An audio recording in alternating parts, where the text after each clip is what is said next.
فاسألوا أهل الذكر إن كنتم لا تعلمون۔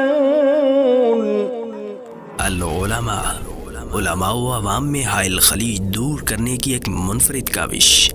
بسم اللہ الرحمن الرحیم۔ لجنۃ العلماء للافتاء فتویٰ نمبر 719 15 مئی 2022۔ سوال: مفتیان کرام سے گزارش ہے کہ آج کل ڈراپ شپنگ کا کاروبار بہت ہو رہا ہے، اس کے متعلق بتائیں کہ یہ جائز ہے کہ نہیں۔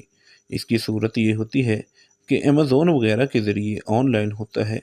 ایک آدمی اپنی آن لائن دکان شو کرتا ہے، لیکن اس کے پاس حقیقت میں کوئی سامان نہیں ہوتا، صرف نام اور تصاویر موجود ہوتی ہیں۔ جو ہی کوئی شخص اسے آرڈر کرتا ہے تو وہ آگے کسی سے مطلوبہ چیز خرید کر خریدار کو مہیا کر دیتا ہے۔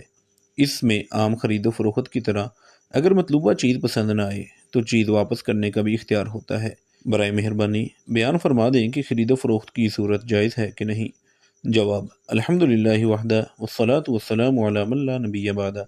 یہ بالکل ایسے ہی ہے جیسے ہم سیمپل دکھا کر آرڈر لیتے ہیں۔ امیزون میں جو دکان دکھائی جاتی ہے اس کے اندر تصاویر ہوتی ہیں اور ان کی تفصیلات یعنی صفات بھی درج ہوتی ہیں، اور پھر وہ چیز انہی صفات کے مطابق مہیا کی جاتی ہے۔ اگر تھوڑا سا بھی فرق ہو تو کسٹمر کو یہ اختیار حاصل ہوتا ہے کہ اس چیز کو واپس کرنا چاہے تو واپس کر دے۔ امیزون درمیان میں ضامن کے طور پر ہوتا ہے۔ امیزون کی ضمانت ہوتی ہے کہ چیز کسٹمر تک صحیح پہنچے گی۔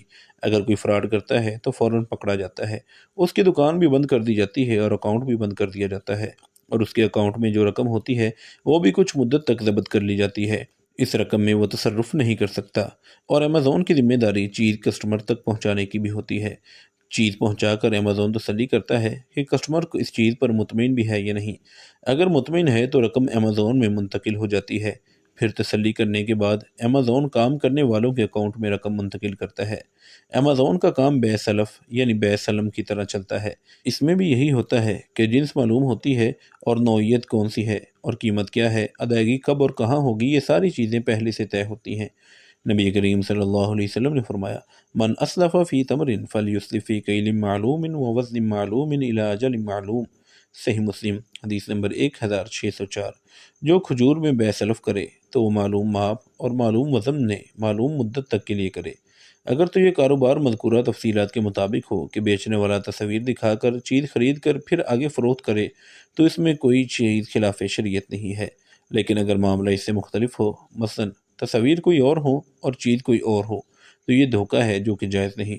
اسی طرح اگر بیچنے والا چیز خود خرید کر آگے فروخت کرنے کی بجائے آرڈر کہیں اور منتقل کر دے تو یہ بھی درست نہیں، کیونکہ نبی کریم صلی اللہ علیہ وسلم نے اس چیز کو بیچنے سے منع کیا ہے جس پر قبضہ نہ ہو۔ حکیم بن حزام رضی اللہ عنہ سے روایت ہے کہ نبی کریم صلی اللہ علیہ وسلم نے فرمایا: لا تبیع ما لیس عندک۔ ترمذی حدیث نمبر 1232۔ جو چیز تمہارے پاس نہیں ہے اس کو فروخت نہ کرو۔ مزید فرمایا: من ابتاع طعاما فلا یبیعہ حتی یستوفیہ۔ صحیح البخاری حدیث نمبر 2136۔ جو شخص غلہ خریدے تو جب تک اسے پورا وصول نہ کر دے اسے آگے فروخت نہ کرے۔ البتہ جو اشیاء ملکیت و قبضہ میں نہیں ہیں ان کے حوالے سے اپنے آپ کو مالک ظاہر نہ کرے، بلکہ بطور وکیل یا کمیشن ایجنٹ بن کر ان اشیاء کو فروخت کیا جائے تو یہ صورت جائز ہے، کیونکہ ایسی صورت میں وہ شخص اس کمپنی اور مالک کا ملازم تصور ہوگا اور آرڈر لے کر ان کو دے گا اور وہ آگے چیز گاہک کو بیچیں گے۔ وآخر دعوانا ان الحمدللہ رب العالمین۔ مفتیان کرام فضیلت الشیخ ابو محمد عبدالستار حماد حفظہ اللہ، فضیلت الشیخ عبدالحلیم بلال حفظہ اللہ، فضیلت الشیخ جوید اقبال سیالکوٹی حفظہ اللہ، فضیلت الدکتور عبدالرحمن یوسف مدنی حفظہ اللہ، فضیلت الشیخ سید مجتبی سعیدی حفظہ اللہ، فضیلت الشیخ ابو عدنان محمد منیر قمر حفظہ اللہ، فضیلت الشیخ ابو محمد ادریس اثری حفظہ اللہ۔ علماء و عوام میں حائل خلیج دور کرنے کی ایک منفرد کاوش۔